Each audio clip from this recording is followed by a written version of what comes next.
subject were we on? How things have changed in the world. Okay, so let's talk about Tesla. Okay.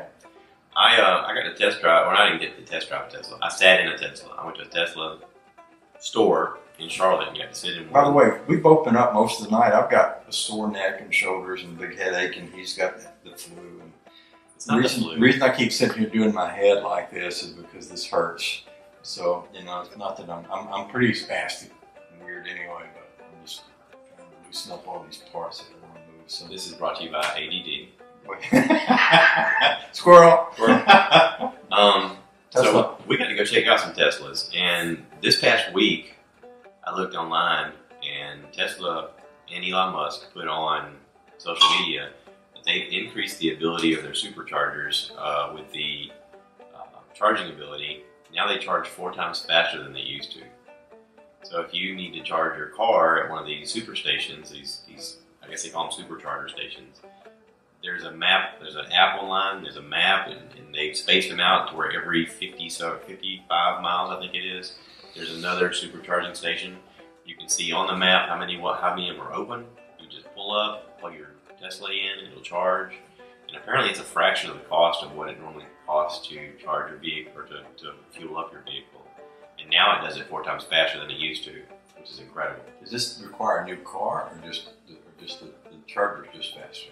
The charger's just faster. The technology of what they did, they didn't actually change anything to the charger. They just changed the software. They figured out how to speed it up with just altering the software. It's like my phone while ago. Yeah, like your phone. I updated not my phone, but my DJI Osmo Pocket camera. I hadn't updated it because I hadn't had internet, and I sat here and it did all these things in there. So basically, there's a bunch of new things happening, and I have no idea what. But yeah, there you go.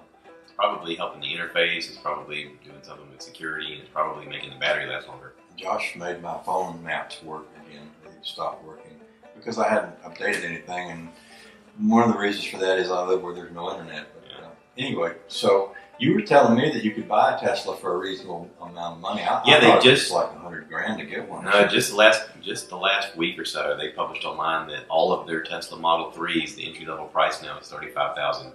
And if you bought a Tesla within the last year, they're rebating people back the money difference in what it cost when they bought it. Really? Yep. That's just ridiculous. And I love that. And right now, there's a government program that's giving you a percentage back on your cost of your car if you buy a new Tesla. Why wouldn't everybody just get a rebate? Well, last year, like if you bought one in 2018, it was like $7,500 that you would get back on your taxes from buying a energy efficient car. That program is phasing out this year, but sort of to answer that and to also help their sales, they just lowered the cost on all their cars. So the entry level Tesla right now, I think it's 226 miles per charge. And you figure your daily driving, most people drive less than 40 miles a day. For me personally, going back and forth to work, I maybe drive 25, 30 miles a day, if that. And if I charged it and just drove all week, I mean, I've got plenty of charge to last me all week with no problem. But they were like, hey, why don't just, you can put a charging station in your house. It runs off the same plug that your dryer outlet works on. No way. It's instead of it being 220, it's a 240. But you just have, you need it. They recommend you have an electrician put it in because it needs to be right. But they run it off the same plug, and you can just plug. They said we recommend just plugging it in every night. Why not have a full charge when you need it? Yeah. And I was like, that's great.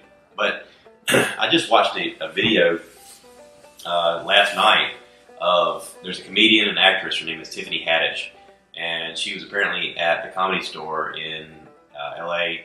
with Joe Rogan and Brian Redman and a few others. She unlocked a function on her Tesla Model X. That's the one that's the SUV with the doors in the back that go up. She unlocked a function where it started playing the Trans-Siberian Orchestra Christmas music. And she's dancing in front of it, and the car's opening its doors, and lights are blinking in different sequences, and the side doors are opening and closing at different times, and as she dances, different things move, like it dances with her, like it's sensing her moving, and it's dancing with her, and everybody's around filming it. So if you go on anybody's Instagram right now, or anybody's Twitter, I know Joe Rogan put it on his, Brian Redman put it on his, you can watch her dance with her car, and I was like, holy cow, this is cool. So just imagine us doing the happy dance. And the car dancing. And the lights. So, because I clicked on that, someone said, oh yeah, check this out. And they made 100 of them do it in China. They had 100 of them in a parking lot, and they had them all dancing and doing lights at the same time. And I was like, this is so silly. And we thought it was just all about getting from point A to point B. Yeah. And now it's about your dancing car. It's so silly, but also, I won't lie.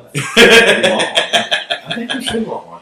I told my buddy Greg, because we stopped in there to look at them, and I told him, I said, the crazy part is I really think that this is the beginning of a whole new thing. What you could do? I talked about giving him Dad's truck, the truck I mentioned earlier, the Dodge truck that I wound up with instead of the truck that got trashed.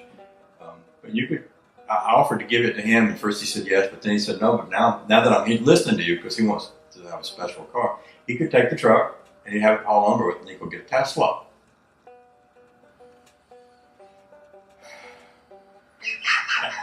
If my wife was listening to this right now, her blood pressure just went up 100 points. I just planted this in his brain. Now, you guys have seen the videos of Hiroshima when the atomic bomb kind of goes. It actually isn't. It actually didn't just happen. I actually had that thought myself, but I felt instantly guilty about it because I just put tires and wheels on my truck, and I love my truck. There's nothing wrong with my truck. We'll sit Dad's truck. Never mind. Right now, Dolores is probably listening to this in her car, driving it off the road. Going, are you kidding me? Yeah, but no. I mean, one of the things we like about my truck right now is that it's extremely comfortable, and it's even more comfortable in her car. And whenever we take like we did our last trip going down to Florida to Disney, we took the truck because we're like, you know what? It's paid for, and it's super comfortable to ride in. It's way more comfortable than the car. Yeah. And I think for that reason, I'm hesitant to even consider not having it.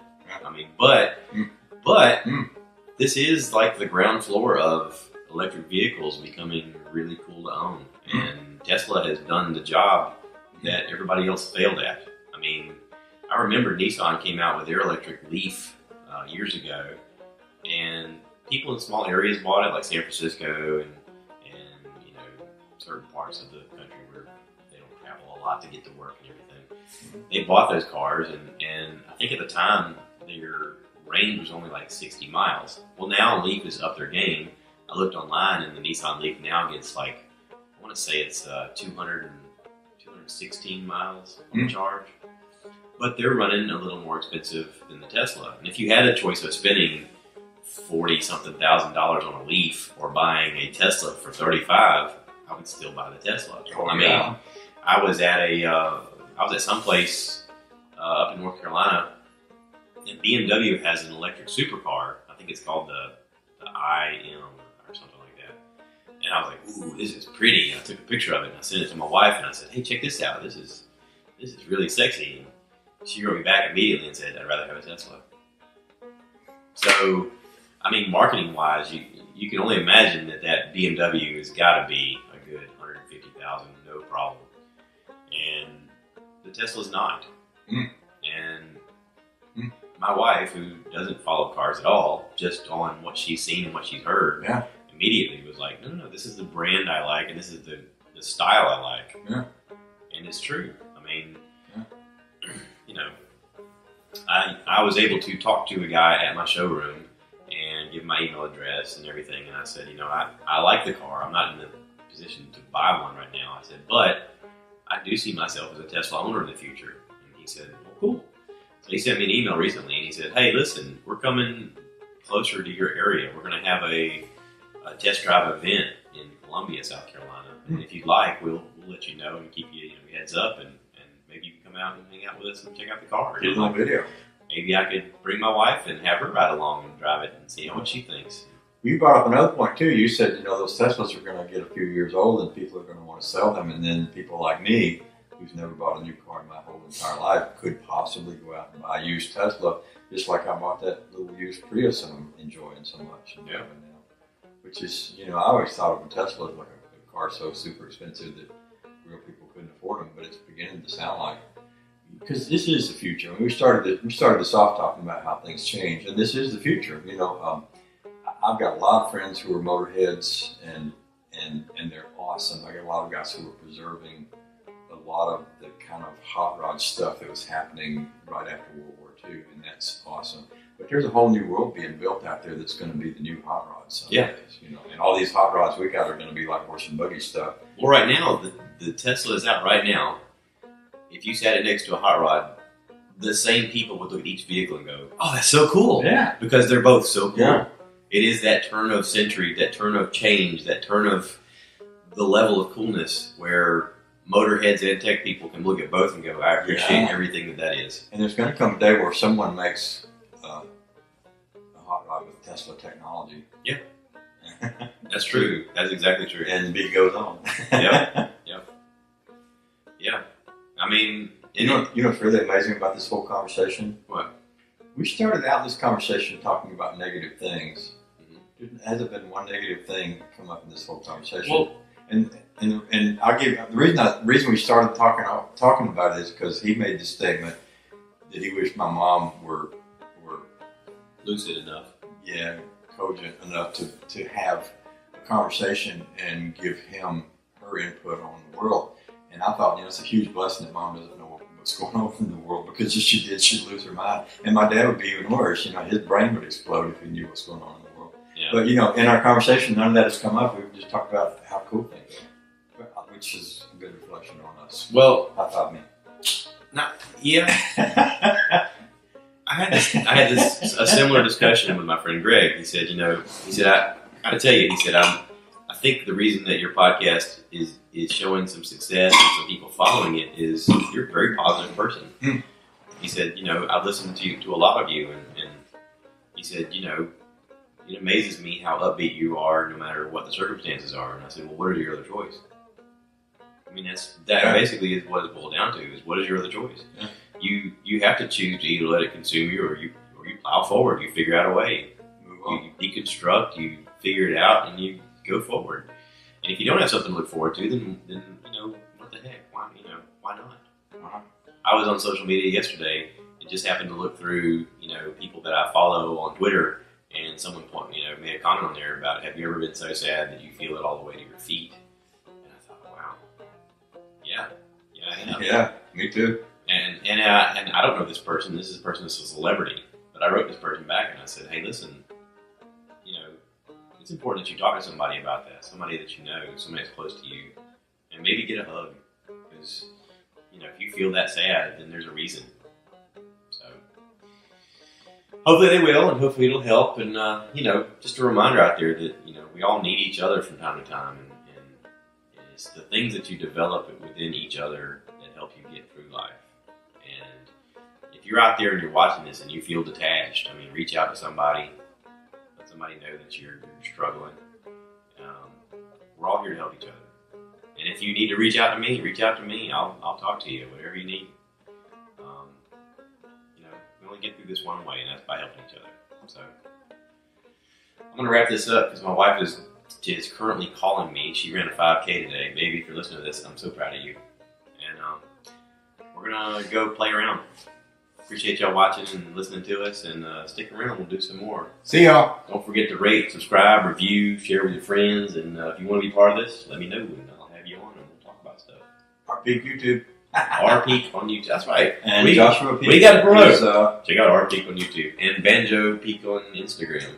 That's right. I do have that page. Although I rarely ever can figure out how to make it work. It's okay. He's still posting photos once in a while. Trish posts a lot for him, so she does. yeah. All right. Y'all take care. Bye now. Bye now.